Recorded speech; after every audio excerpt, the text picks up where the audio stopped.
Have you ever been in a coffee shop and seen that person? You know the one. They're on their MacBook, AirPods in, looking like they've got it all figured out. They order a $12 coffee without even blinking. Everything about them just screams success. But what you don't see is that their bank account is on fumes, their credit cards are maxed out, and that fancy coffee, that's lunch. Welcome to the world of the quietly broke.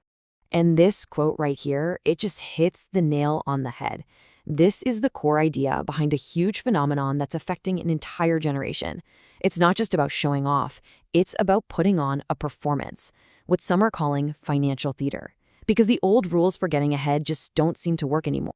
So what is financial theater? Well, it's exactly what it sounds like. It's the performance of being wealthy. It's projecting this image that you're doing great, even when behind the scenes, you're barely treading water. And look, this isn't just some personal failing. For a lot of people, it's a coping mechanism for dealing with a system that feels totally and completely broken. Okay, so let's get into it. For this first section, we're going to bust some of the biggest myths you hear about millennial spending and see what the actual numbers have to say. You've heard it a million times, right? If you just stopped buying avocado toast, you could afford a house. But here's the thing, that's a total myth. The problem isn't a few small individual choices. It's about massive, large-scale economic shifts that have basically rigged the game against an entire generation.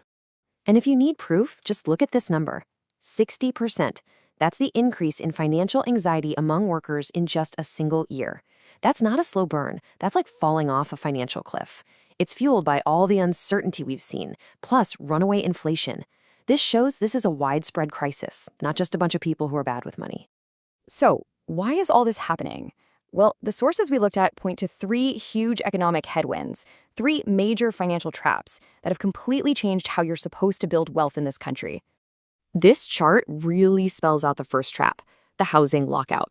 Back in 1984, the average house cost about 4 times what the average family earned in a year. Today, it's nearly 6 times.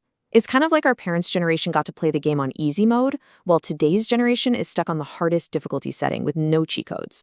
So when buying a house feels completely impossible, it creates this huge psychological shift. It leads to something called rational doom spending. I mean, think about it. If you feel like you can never save enough for a down payment, the motivation to save just evaporates. It's not being irresponsible. It's a logical response. If you can't save for that big future goal, you might as well get some enjoyment out of today. Now for trap number 2, the student debt anchor. This number, over $40,000, is the average student loan balance for almost 19 million millennials. And that's not just a number on a screen. It's a weight that follows them for decades, dictating every single financial move they make.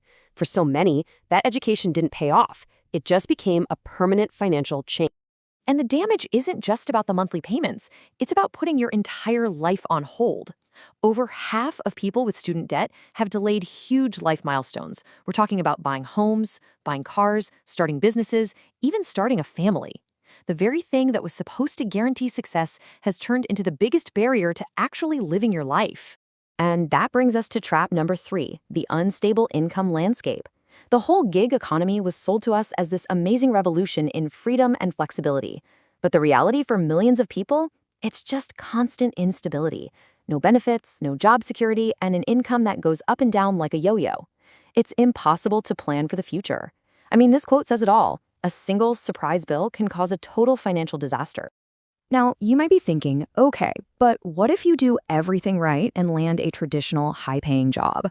Well, here's the wild part. You're still not safe. An incredible 64% of people earning over $100,000 a year say it's just the bare minimum to stay afloat.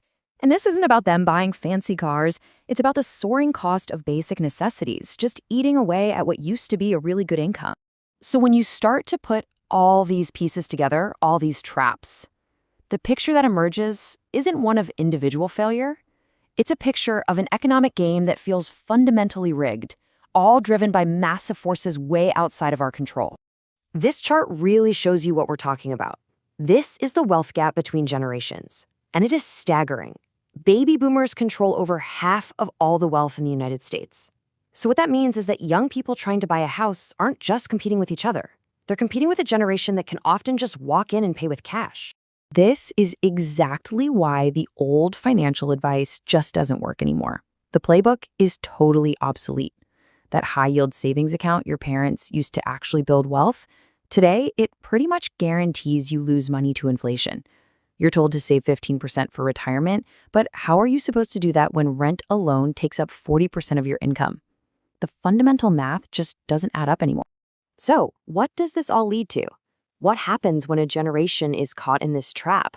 Well, it creates a new and honestly pretty desperate financial normal, and it comes with a huge psychological cost. For many, this is what the new American dream looks like.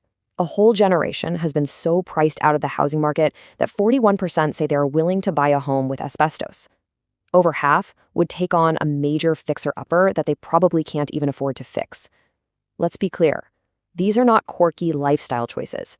These are signs of pure desperation in a system that has locked them out. At the end of the day, this whole phenomenon of the quietly broke isn't about personal failure. It's a sign of a systemic breakdown. The traditional ladder to financial security isn't just wobbly, it's broken.